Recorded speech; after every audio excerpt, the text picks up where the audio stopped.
The Meghalaya Election Department is fully prepared to conduct elections to the 60-member state legislature scheduled on February 27.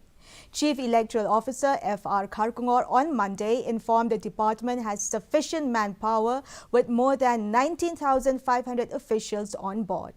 According to Kharkongor, preparations are in full swing in all 12 districts with training and randomization set to commence this week.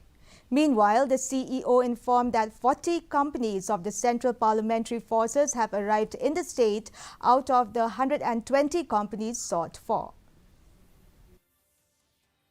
The preparations are in full swing, and we just had a review meeting with all the DCs last Saturday in the presence of the Special General Observers, and also we reviewed all the logistic arrangements and all the matters relating to the training, availability of manpower, the ability of the EVMs, and also other logistic matters. And it appears that the districts are fully geared up for the conduct of the upcoming elections. As you all know, 31st, which is tomorrow, is the date of notification, after which the process of filing of nominations will start. And the last date of filing nominations is on the 7th, and the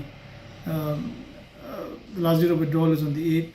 And then once the candidates are known, then we have the contest for the upcoming elections. Along with the rest of the country,